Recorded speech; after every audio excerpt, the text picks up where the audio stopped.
Ever wonder what motivates people to get plastic surgery? Did they regret it? What can we learn from the stories of plastic surgery patients? We're here to explore those questions and get some answers today with my guest, Corinne, on the Plastic Surgeon Podcast.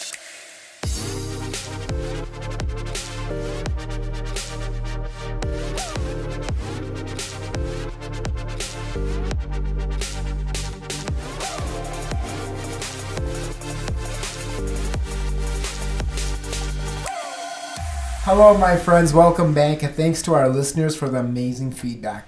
We have had so much fun so far and look forward to more of your insights and suggestions. Please rate and review us on Apple Podcasts to help us get you more amazing content. On the Plastic Surgeon Podcast, we listen to real plastic surgery stories of triumph and pain from real patients and providers to further understand the motivations of why they would risk their life under the knife. I'm Dr. Javad Sajan, and today my guest is the amazing Corinne. Corinne, we're here to talk about your journey, how we came to know each other, the procedure you underwent, and how it affected you. Yeah, good morning. Thank you for having me. Our pleasure. I know you drove a few hours to get here. Yeah. Thank you so much. Olympia is such a far drive. And the surgery I had the privilege of doing for you was a gummy bear breast augmentation, right? Mm-hmm. Yes. And I, for your surgery, we did 2 different size implants. We did a smaller implant on one side and a bigger implant on the other to help give you more symmetry. Mm-hmm. So as we talk about that, a lot of our patients and guests and listeners who think about breast augmentation, what they really want to know is who is this person who got a surgery, why they got it, and how did it impact them, good or bad. And our goal today is for you not, to say as much as you want. You don't have to hold anything bad or good, bad. Yeah. Just say it all. Yeah. Like you were talking to anyone else. Right. Sounds good? Sounds fun. I'm excited. Yes, the surgery's already done, so we can't go back in. I wouldn't anyway. Thank you. Yeah. Corinne, where are you from? So I was raised in a military family, so I was born in Colorado. And I just kind of bounced between California and here. And now that I'm an ICU nurse, I'm kind of just chilling here in Washington. That's cool. And were both your parents in the military or one of them? So it's just my dad.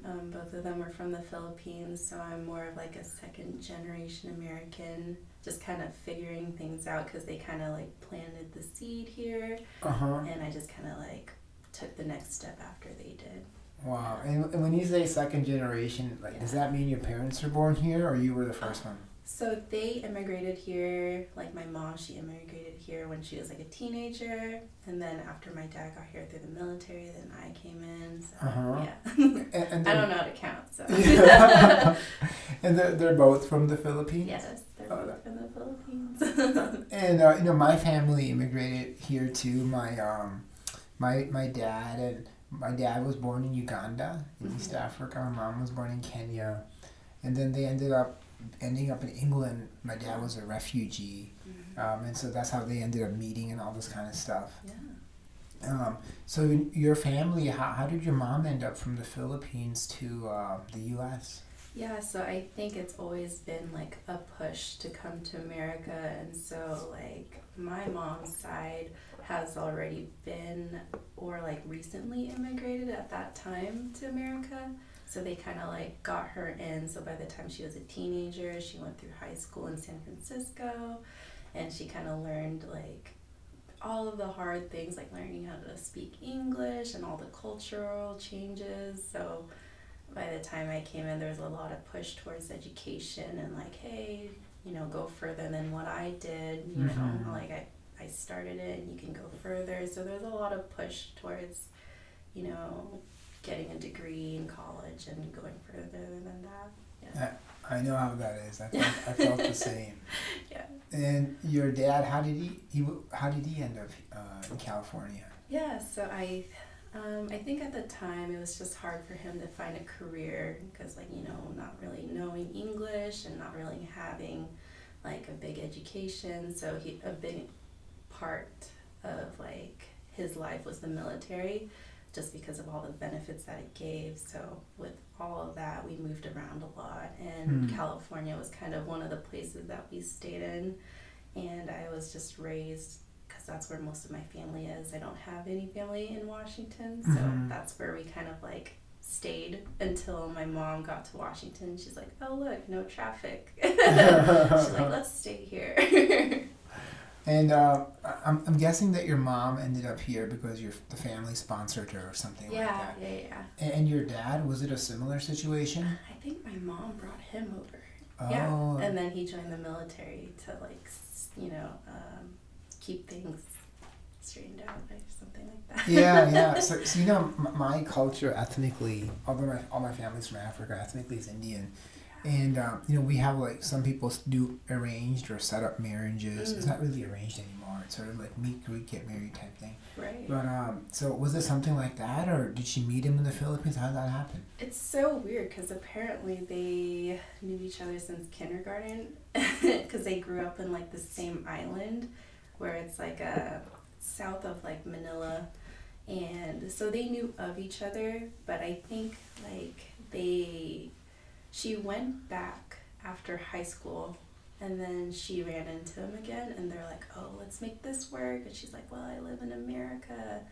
And so they're like, okay, well, let's try to go there. So she went back to America, started the paperwork to bring him over. Wow. And yeah, that's everything from there. That's so cool. And did you ever go to the Philippines as a kid? I did. I went when I was 5 and I'm actually going again later in March. And it's going to be really exciting because this is the first time I've seen them in like over 2 decades. It's been a really long time. Wow. When you see them, your family, you mean? Yeah, like, you know, your distant cousins, all the aunts, everything. Yeah. Like, my grandpa, that's the big reason why we're going. He's turning like 97. And I was talking to them, I was like, hey, I'm going to visit you, blah, blah. He's like, yeah, you better visit me before I die. I was like, oh, okay. Wow. I will make it. Is Tagalog the language? Yeah, Tagalog, yeah. How do you say that? Tagalog. Oh, cool. Yeah. A lot of our team members who work with me are Filipino. That's how I learned that. Yeah. You know, this is a stereotype, and I'm just curious. Forgive me, but a lot of people say many people who are nurses are Filipino. Do you think that's true? I think there's a lot of like push in like the Filipino culture to become into like to do a career that's long lasting, and that's why they are typically like do nursing. Healthcare is always going to be there. You know, you don't have to get a doctorate degree, blah blah. It's affordable. And so that's where a lot of the stereotype comes in. But I think with my upbringing and everything, like just nursing fit me the most. Just because like I have a younger sister and I felt like because we moved around so much, a lot of the raising my sister was put on me versus my parents because, you know, they would work and it was just me and my sister. And so the whole giving and caring came naturally to me, and I was like, well, nursing is probably the closest thing, and so I just became a nurse. That's cool. That's amazing. You can really feel you're such a nurturing person. And what does your sister do? She's a nurse too. Oh, that's cool. She works with babies. She's an L&D nurse. So L&D nurses are strong. Yeah. That's hard work. Yeah, it's so emotionally like investing, and I could never do it, but you know, kudos to her. She loves it. So yeah, I'm happy. They must see so many wild things, huh? Right. She tells me stories and I'm just like, I can't do that. When medical school, when I worked on OB, you know, you always think pregnancy is natural and easy. And sometimes you see these things on the news, everybody's having a baby, right? But it's not easy. No, it's not. Sometimes it's full of hiccups. Oh, for sure. Do you have any other siblings? No, it's just me and my sister. I think because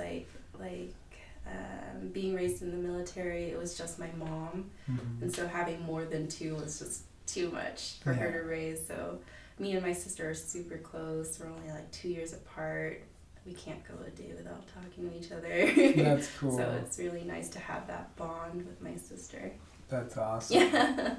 And are your parents still local? Yeah. They still live here down in Tacoma, and it's nice because my mom doesn't have to work anymore, and my dad's he works from home, so it's nice that they could just spend time with each other literally 24/7. They're not fighting? No, that's the oddest thing. I was like, didn't they talk about that? Like when people retire, it's like a separate battle because now you're like with your partner 24/7. But for them, I think they enjoy each other's company. It's almost weird to see them not together. So I'm That's like, so cool. it's really nice to look forward to and see a healthy love. You know what I mean? Yeah. Yeah. Was it like that mostly when you were growing up?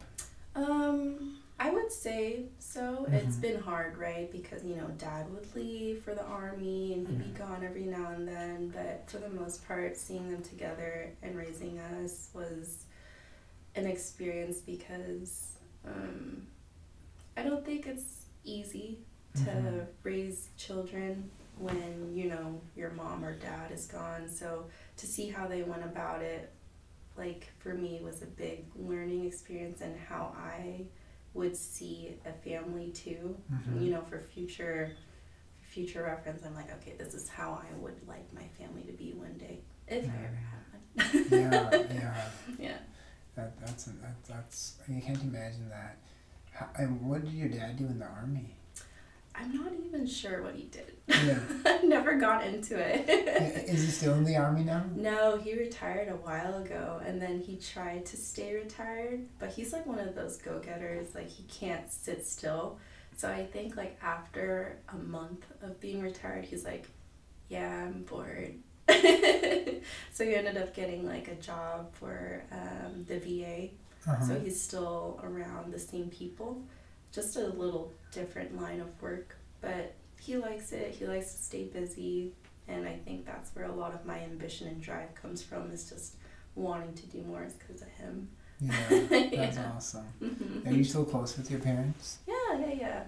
I think, a lot of cultures, or at least America, I noticed, like once you're 18, they like kick you out. They're like, go find out what it's like to be on your own. But like within an Asian household, they're just so much more involved. Sometimes it's good, sometimes it's bad, but for the most part, it's not abnormal for me, at 28 to come home and be like, hey mom, hey dad, and it's not a surprise. They're like, oh, here, have a plate, we have one ready for you. That's cool. Yeah, so we're very close. That's wonderful. And when you were going in school and college, I'm sure you thought about some different things to do, right? Yeah. And you said nursing came natural to you. And did you do a 4-year or 2-year program? Yeah, so I have my bachelor's degree, so I did a 4-year program. It was a long 4 years. Did you like that experience? I think it was very unique because the school that I went to was a very white predominant school, and so I felt it's not like they ever isolated me. I had an incredible program and I am totally grateful, but there were times where I'm like, wow, I just really stick out, and naturally there was like that separation, right? Like I couldn't relate to a lot of the things that they went through, just because, like I said, my parents moved around a lot, and these people, most of them were people who grew up here most of their lives. They had a very stable upbringing, and that's great, but I was just like, I don't know how to relate. I know what you mean. Yeah. Was that local, or did you go away for school? Yeah, so there's this tiny little nursing school down in Tacoma, and it's at PLU, and it's a very, very small private school, but I had an incredible time. I mean, no one likes going to school, but I think because it's such a passion of mine, it drove me. I was like, I love this. It sucks, but I love it. Yeah. Long 4 years. That's cool. And when I was growing up, my family was very close. I lived at home during my 4 years of college, and I commuted. I went to school locally in Wisconsin. And were you living on campus, or were you staying at home? No, I commuted from home too. Yeah. So it's nice to have, that connection with my parents because they were very supportive. Yes, and I like that too, being able to go home and not worry about a lot of things. Yeah. I think one of the things that sometimes creates, or did create a little bit, is that little bit of distance. Because most people, from the people there, because most people live on campus, right? Yeah, right. You think that some of that contributed to that, or not too much? I think a big portion did, because I used to, get real worked up about it. I was like, why do I feel so separated from everybody? And it's because they were living like that college life, and it was never an interest of mine. I was never into that lifestyle, so I already knew, even if I was living on campus, I wouldn't even want, to live that life anyway. But it was just something I noticed, and I was just like, well, I'm here for a degree anyway, so I'll just go to school, finish up, and call it good. How was nursing school? Brutal. I think it's just the workload that they put on top, like, not just work-wise, but it's you're in your early 20s, right? So there's a lot of emotions coming in, just like, what am I going to do with my life? Am I doing, the right thing? Is this the right path I want to go down? And it's a lot to take on at the same time with school.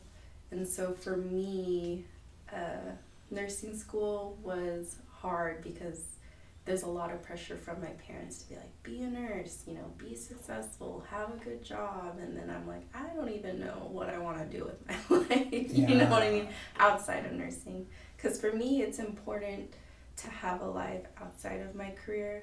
Like, I didn't want a nurse, like being a nurse, I didn't want that to be my personality, right? But just because of how time-consuming nursing school is, you don't get that time to figure out yourself.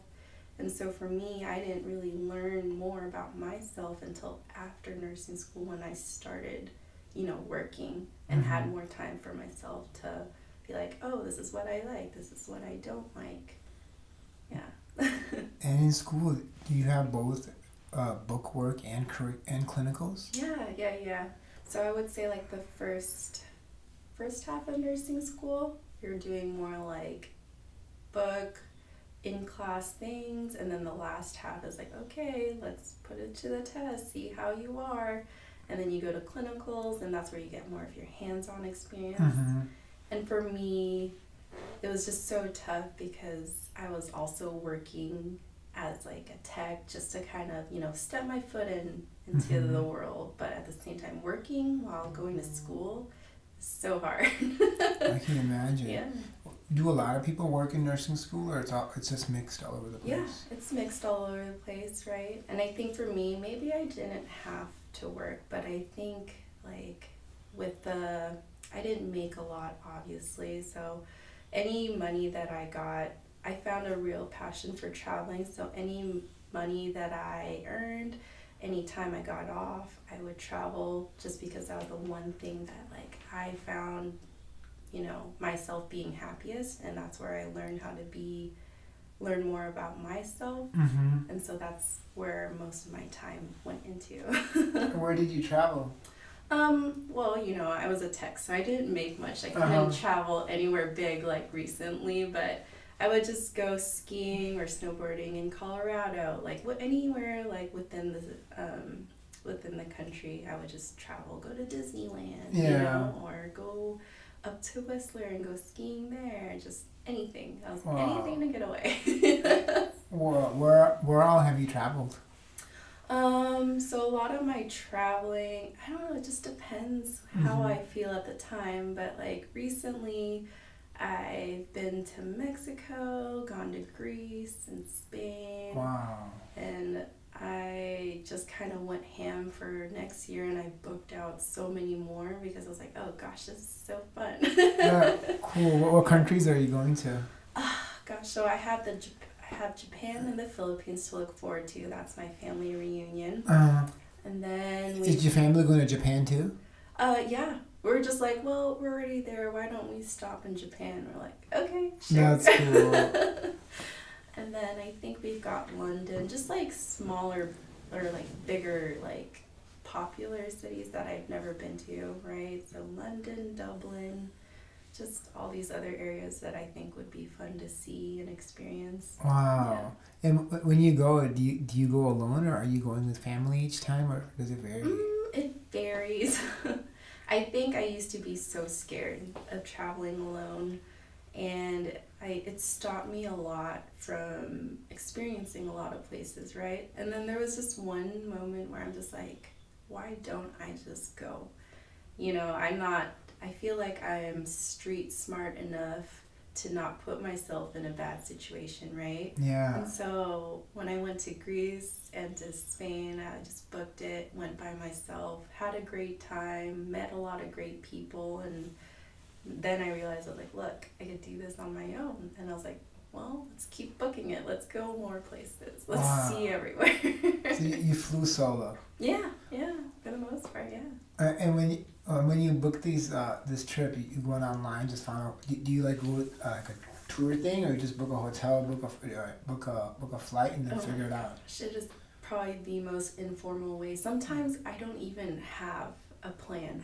Yeah. Sometimes I'll just book the ticket and not even book anything else. I'll get there, I'm like, okay, this place looks cool to stay in. Let's go there. Wow. Yeah. And it's because, like, people ask me a lot. They're like, how do you even afford to do all this? So it's like, I don't really have any other hobbies, you know? Yeah. My money doesn't go anywhere, so all this money that I accumulate, I just, like, put it out towards traveling. So Exactly. it's actually a lot more affordable than people think, so. That's true. It's how you do it. And, Yeah. you know, you can spend your money in a lot of different ways, but Right. I really think one of the best ways for me is experiences, right? Yeah. They'll be with you pretty much forever. Mm-hmm. And it's not like going to somewhere, to a club or something where you drink, party, money's gone. It's not really an experience you're gonna remember that much, right? No, you won't remember at all. Yeah. Yeah. No, so what was your first solo trip? Was it Spain or Greece? It was actually, it was to Spain. Initially, I was supposed to go with a friend, but, she bailed out, and I was like, well, I already got the ticket. I don't really want to not go. And I was like, okay, put my big girl panties on, and I was like, I'm going to go. And then I got there, and I was like, okay, don't know where to stay, so I just wanted to be centrally located. I knew that. And so I found a hotel nearby, and I just kind of like went from place to place. And somehow one of my close friends was visiting Spain as well, or at least Barcelona at that time. And I was like, oh my gosh, we could meet up. So it's just crazy how everything works out. Like, you meet a lot of great people that you don't think you're going to meet, and it's not as scary. Like, if you're in the mindset, if you put your mind to it, you'll be surprised how everything kind of works out how you want it to, right? Like, I feel like if I went there and I was like, oh, it's going to be a horrible time, I feel like I would have had a horrible time, right? But I was just like, I want to learn, I want to try, I want to have a great time, and I did. That's awesome. Yeah. So I'm trying to think how you figured out your hotel. So are you walking there with your baggage in the middle of the street looking for a hotel? Sometimes I was. But I travel light. I had like a backpack. It wasn't as, grueling to walk around. And, luckily being in Spain, there's just so many places to stay. It wasn't hard. Like, you could just take like an Uber or a taxi or even a bus or train. Like, public transportation is so easy in Europe, right? And so you get there and you're like looking around, because I had an idea of like what I wanted to do, where I wanted to, be at. So I was like, okay, anywhere here. And, I would run into a hotel, I'd walk in and be like, hey, do you have any spots for like the next few nights? And they're like, yeah. That's cool. I'm staying. And when I think about traveling alone, one of the things I think about, well, it's going to be a little bit lonely. I won't have anyone to talk to. Maybe I'll end up staying in my hotel room. Yeah. So how do you meet people? Right. So I think for me, I consider myself a pretty big introvert. So it's easy for me to just like stay home or in the hotel. But like me being on this journey, traveling alone, I was like, I really wanted to push myself and see how this would work out, you know? And so I booked tours, and that's how I met other people, right? So like city tours or whatever, because then you're kind of forced to be in a group. Yeah. And then you meet people, right? And then next thing you know, you're like, hey, you want to meet up tomorrow, go to the bar or wherever, or I'm doing this, do you want to come? And you're like, yeah. And then next thing you know, you've made friends, and it's a crazy experience. Wow. So the tour group seems like that was one of the keys on meeting people. Yeah. For me, it was. At least that's how I could justify, like, stepping out of my, like, comfort zone. Yeah. But still being okay. Does that make sense? Yeah. So you'd be sitting on a bus or something, just Yeah. pick up a conversation. Yeah. Hey, where you from? And do that whole thing. Exactly. That's Yeah. cool. Now, were these mainly guys hitting on you, or because I'm not gonna if I go travel, no one can do that to you. No, I think it was like a little bit of both, right? Like, I think at this time I've already had the surgery with you, so, and it's hot, it's summertime, so of course there's a lot of people who notice, right? Yeah. So, yeah, I would say a good chunk of them are guys, but a good chunk are also females, right? But it's just, it depends who I want to have the conversation with. Are these the females hitting on you, or one of your Okay. Wanting to go out, right? Okay. It's like if I wanted a free drink, maybe I would like talk with the guy. But for the most part, there were a lot of lovely ladies out there that were like, hey, you know, we're all having a girls' night. Why don't you come out? And I'd be like, yeah, that sounds fun. Adopt me. Yeah. So you end up seeing a lot of like the city or like the people, the culture, just that doing it that way. Just That's exploring. cool. Yeah. Well, so I was in Spain just recently for medical work stuff. I was in Malaga. Where in Spain were you?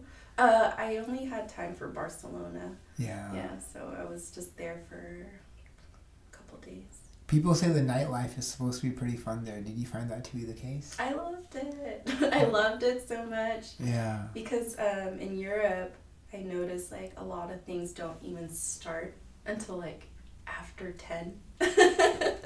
Like everything is closed before then. And so I would walk around the afternoon and I'm like, gosh, it's so empty. And they're like, oh, everything opens at night. And so I would take a nap, wake up later at like 8 p.m. and then next thing I know, everyone's walking around and you could just step out and be like, hey. That's cool. I loved it. That's awesome. How was the food there? Amazing. I was very into like the tapas, lots of wine. I was amazed. I was like, does anyone drink water here? It was always wine, sangria, but it was just nice to see new food, try new foods, and like smell everything, see how they like made everything and like how everything's prepared. I thought it was just a great experience to see it all. That's cool. What was your favorite part of the trip? I wouldn't say there was like a favorite part. It was just like the fact that I was able to do all this on my own. And yeah, there were some challenges, right? Like personal challenges. Like, am I able to do this by myself? Do I feel okay with stepping out of my comfort zone? And each time I did, I was very proud. I was like, look, I can do it. And it's just a very like motivating thing for myself. I was like, well, if I could do this, I could do a lot of other things. Which was great because I think last year I got out of this like super toxic relationship where my self-esteem was like down to mush, right? So to take this step and reflect back and look back and be like, wow, I'm able to do these things for myself. It was a very empowering moment for me. Wow. So that I think would be my favorite part of the trip. That's amazing. Yeah, just realizing that. Yeah. I think most people, when their friend canceled, they would have canceled their trip too and got a refund.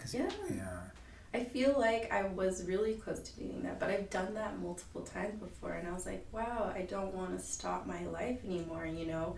Like I said, I've already had this procedure with you at this time. I was like, I want to, you know, go out there, see the world now. And so I was like, I'll just go. I'll do it. That's awesome. When did you start thinking about having breast surgery? I think it was something that's always been on my mind. But I think I'm such like a people pleaser that I never really had the time for myself to like look around, right? So at the time I was in like a really bad relationship, but I was like, oh, let me make this work. But the thought was always there. So once I finally got out of that and I was like, I want to help myself and get myself back, I was like, oh, this has always been a thought in my mind. Why don't I just do it? And so I would look around, because at the time I was living in Bellevue. I looked everywhere. I, had many consultations with other people. How many consults do you think you had? I want to say 4. Wow. And, like, it's great. Everyone's super charismatic. They'll do their best to, like, sell themselves. And I'm like, this is amazing, great opportunity. But I just don't think, personally, I was wowed enough. Like, you see their work and you're like, wow, that's great. But I just don't know how that would look on me or with me. And then I think you popped up on my, like, Explore page on Instagram. I don't even know how, but I saw it and I just, like, scrolled a little bit. And I was like, oh, my God, I am so impressed. Like, for the first time, I was wowed, right? And so, like, I went to your website. I was like, I want a consult. And right away, they're like, oh, we could see you. And when I had my consult, like, I was just very impressed with how supportive everyone was and how great the environment was. I was just like, I have to have it here. Well, thank you. That's kind of you. I remember you just said that you felt a lot of the doctors were trying to sell themselves. Did you find that the case to be true with me or my clinic? Honest answer, please. No, I didn't. Like, I think a lot of times the surgeons that I would have consultations with would be like, this is what we can do for you, blah, blah, blah.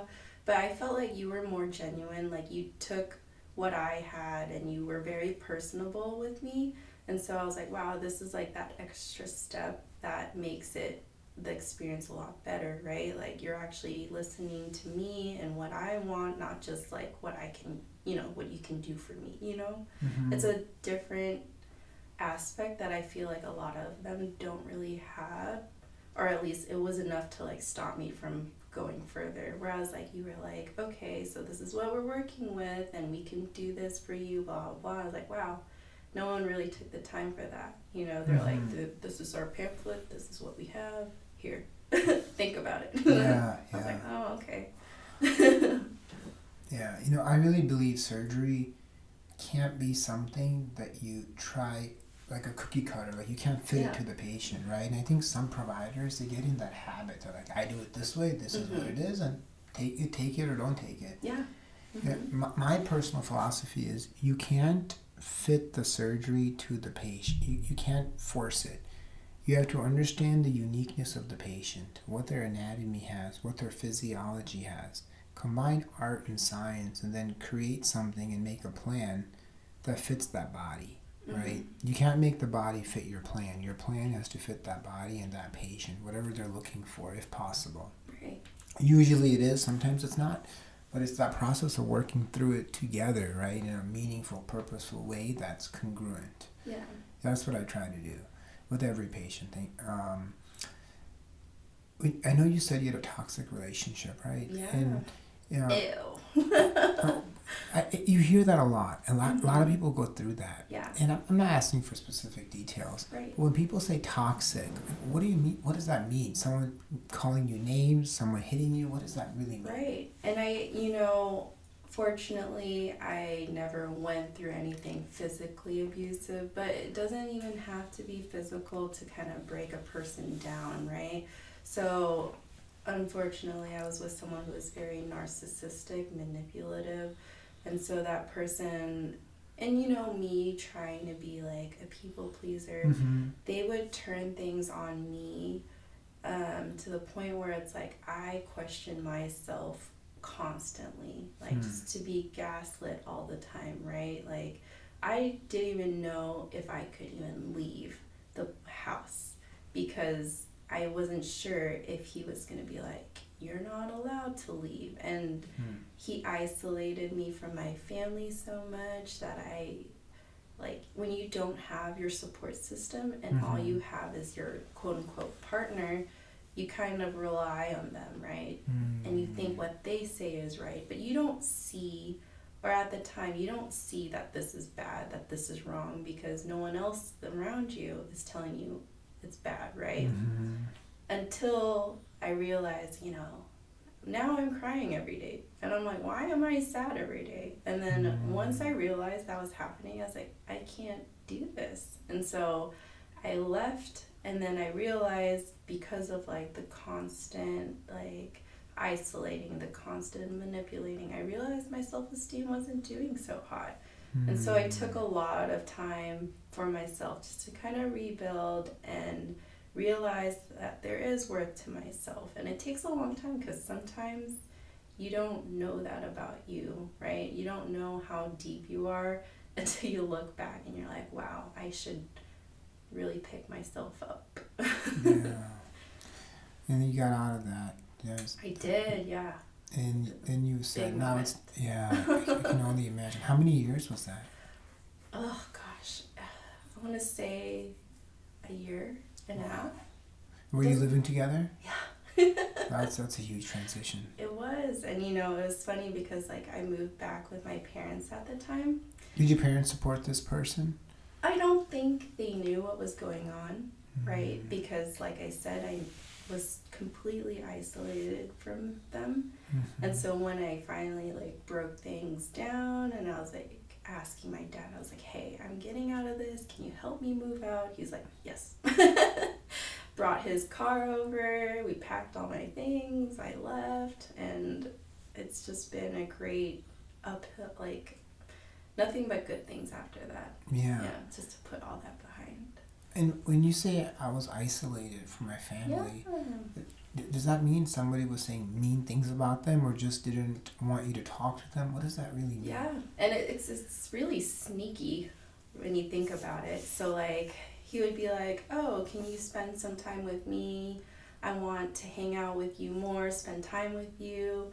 Can you just, give up that family dinner that night so we can be together? It's a very manipulative thing. And then once they start using that multiple times, you're like, oh, I haven't seen my family. And they're like, but I want to hang out with you. And it's like, oh, gosh. And, like, it's so hard for me to say no until I was like, dang, I haven't talked to my mom in over, like, months. And I was like, how crazy is that? Like, they're just down south. Half an hour maybe, and I haven't talked to her. Like that was nuts to me. Yeah, for somebody who grew up so close, such a family environment. Exactly. Yeah. When you got out of that, you started thinking about doing something for you, and is that what pushed you towards surgery? Yeah. Actually, I thought about a lot. Like, what do I want to do with my life personally? So there was a lot of things that I wanted to do career-wise, right? And I did all that. And I was like, okay, cool. I am completely content with my career. How about my body physically, right? I was like, well, I've always had this in my mind. Like, I never was insecure about, my breast size. I thought it was okay. But like I said, it's always been on my mind for the past many years, right? And so I was like, why don't I just take this step and see how it goes, right? And I think like this is where your philosophy and your intentions kind of like show, because when I had these consultations with everybody, like it wasn't just I wanted them to convince me to have this. I genuinely believe that you want to help other people, and it's you can't fake that, you know what I mean? So to feel how genuine you were about like having to help me, I was like, yes, this is exactly what I need. Thank you. It all worked out that way. That's awesome. It's very kind of you to say. A lot of people have different reasons, right, why they do what I do in my field. For me, since I started, I'm never worried about how many I'm going to do. Or to be frank with you, how much I'm going to make or not make. That's the last thing I ever looked at. My when I first started, you know, in my practice, right? Had a shared hole in the wall thing, and I was trying to build it up. And I never even looked at how much we ever had in the bank or didn't. Oh, I made sure we had enough to do payroll. You know? So my staff would get paid when they showed up. But my motivation and intention every time with everybody has never been, can I book this case or can I do this case? What the question I ask myself every time is, how can I serve this person to meet their goals? Mm-hmm. And before I ask that, my first question is, can I do that? And if I can, then I go to how, right? And I can't tell you how much it means to me that you picked that up. Mm-hmm. You know, people are always smarter, I think, and more intuitive than we give others credit for. And you're so right. You know, you can't fake positive culture. Mm-hmm. You really can't fake positive intentions. Or if you fake it, it eventually comes out, right? Exactly. We had the consultation. And then, did you book the same day or did you go home? You did. Yeah, I was like, I knew. You know, when you have a feeling and you just know it's right, I was like, I'm not going to waste any more time. Like, let's do it now. Yeah. That's awesome. How was the night before surgery? Because you're a nurse, were you thinking about what could go wrong or were you lost in the excitement? Yeah, I was actually really nervous. I think more so not like you cutting into me, but I'm just like afraid of needles. And I know I have Don't you put needles in people every day? Yeah, I can't explain it. I hate needles. I have a bunch of tattoos, but I just couldn't shake the idea of getting an IV put in me, and that's honestly what I was most nervous for. Oh, goodness. And so once, because like that's the first thing that kind of gets out of the way, and then, you know, I see you, and then everyone else comes in. Like once that was out of the way, I like just felt completely comfortable. I was like, okay, let's do this, right? So I was more excited after that was done. That's awesome. How did you get over that mental hurdle that I'm going to cut myself, put myself to sleep, to change my body proportion, shape, breast shape? How did you get over that? I think there are multiple things that I had in my mind. I think because I'm an ICU nurse, I can see how this works out, right? You know, I'm very familiar with the process of like getting a person ready, doing the surgery, and what to expect after. So there was comfort in knowing what to expect in that way. But for me personally, with all those like emotions of nerves and stuff like that, I was just like kind of weighing the pros and cons. I was like, man, I've always wanted this. Here's a surgeon who genuinely wants to help me. Like, it was the perfect environment to, you know, think and be like, okay, this is exactly what I want. You know, that outweighed like the nerves, all the like fear, doubt that I had. So it was easy to kind of lean more on like being more excited than, oh my gosh, what if I die? Blah, blah. That's that gives a lot of perspective. One of the questions we always get is this going to hurt? Is this going to be painful? How was that? Oh my gosh. I tell everyone this because it's the craziest thing ever. Like, I honestly didn't feel pain. And I don't know if it's because I consider myself having like a high pain threshold, but it was more like discomfort. There's pressure. There's like more there on my chest to work with, right? You put like a whole implant in me. So of course I feel that. But other than feeling like the pressure of the implants, there was no pain. And I know you prescribed heavier meds like oxycodone, never used it. Like I think just, you know, recovering, staying bed rest for like those 2 weeks was very helpful. Just because like you did go into the muscle, so I couldn't really lift anything. But I would say there was no pain for me. It was just like discomfort and learning to deal with all that weight now, because I didn't have any of that before. When I do the surgery, so a lot of people when they do breast aug, most people that I know, or anyone that I know really, they don't do tumescence. So when I do the surgery, before I cut, I inject a lot of numbing medicine on top of the muscle, under the muscle, in the muscle, and along that whole bottom fold that I release. Mm. So although some people will have a good amount of pain, I would say most people say what you say. Now I would say you had less pain than the average patient that I do surgery on. I think it's your personality, your perception, your mindset, a lot of things, right, that we know about you. But oftentimes the pain isn't there. But you're definitely on that. I had less pain than most people, right? Yeah. And when we saw your post-op, so you went a little bit larger. We did 555s Yeah. and 495. Yeah. And we did two different sizes because, like many people, you had some asymmetries. And I recommended the teardrop gummy bear implant. The reason I recommended that was because I felt it would give you the best shape and form. When I saw you for your first post-op, I still remember that you were a little bit worried. You were like, Doc, these look high, Yeah. they look boxy, and they look a little weird. Yeah. And I remember your face very clearly, and I shared with you, Corinne, it's going to drop, it's going to settle, it's going to look nice, just trust me.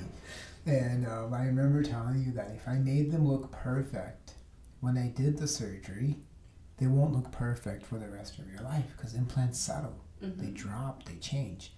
So when you do these surgeries, I don't think about tomorrow. I don't think about 3 months. I try to think about the rest of your life. And so now we're several months out. Did they drop? Oh yeah. You were right. Yeah. No, I think it was just like really scary, right? Because like you know what you want to see, but you don't think of what it's gonna look like for the first few weeks, right? So to see it that high up, I was like, oh my god, I look like a bodybuilder, with like really great pecs, who just did a bunch of push-ups. And so I was like, oh my god, are you sure this is gonna come down? And you're like, yes. And I was like, okay. Yeah, Sometimes you just need to hear it. I know. And I remember your post-ops, and I reviewed them for today. And I do remember you had a little bit more swelling than most, especially in the upper poles. And that's why it looked really square up here. But like all people, it dropped nicely and settled. Yeah. How do you feel now? I feel great. Like I exercise. I'm able to do a lot of things. I do all the things that I did before surgery. Nothing really stops me now. I'm still able to sleep how I want to sleep. I think a big thing for me was like, oh, maybe I won't be able to sleep on my stomach anymore. And it sucked not being able to do that for the first few months or whatever. But like after I healed and I got more comfortable with my body, I was like, oh, that's no problem. I can still do everything that I could before. How's your confidence? I think just if you were to compare it from when I got out of that relationship compared to now, it's astronomically higher. And I think that's a combination of things, right? There's a lot of things that I went through personally to kind of get to where I am now. But I think finally doing something for myself and, picking you, someone who I thought was very like encouraging, especially around like a topic like surgery, right? It's very hard to put your trust into someone that you're not sure of, right? A stranger. But like you, like I said, with your philosophy and how genuine you are, it's easy to put that trust into you, and it shows because I had like an amazing experience. And so now I would say my confidence is like, I wish everyone would feel like on top of the world, or That's like awesome. how I am. Like I know I'm not perfect, but it's like I feel like it. yes, and you should, and I think you are. Inside in every way possible. I really do. You had goals before surgery, right? You wanted a certain look. You wanted to do something for yourself. Yeah. And you had and part of that, obviously, you did it for you. But sometimes when we do things for ourselves, it changes the way others perceive us. Now, sometimes that's not our intention, but it just comes across. Yeah. Do you feel people perceive you different or see you a little bit different now? Yes. In what way? I would say it's almost, okay, so I take pride in, my job as an ICU nurse and working. I would work 2 jobs just to financially support my like ambitions for traveling, right? Mm-hmm. And so, I'm gone for a few weeks for this, surgery. I come back and then like I leave again for more travels. Mm-hmm. And my coworkers notice this. And then now I'm getting labeled as like, oh, she's traveling, she got her boobs done, like she must have like a sugar daddy or whatever. And I think that's like the only bummer is that I get discredited for the work that I put in, right? Like I did this for me. I, financially, everything was supported by myself, and I take a lot of pride in that. Yeah. And I was able to travel because, again, like I financially support that myself. Yes. And so it's just hard that that's how some people see me. It's like, oh, here's this girl that travels, gets a bunch of surgery, like she can't do that on her own. And so I was like, oh, that sucks. But other than that, like, people are completely supportive. They're like, yeah, you should be able to do this while you can, enjoy your body. And it's just a very split population. Well, haters are gonna hate, and the more you have, that just means the more success you have sometimes, right? Mm-hmm.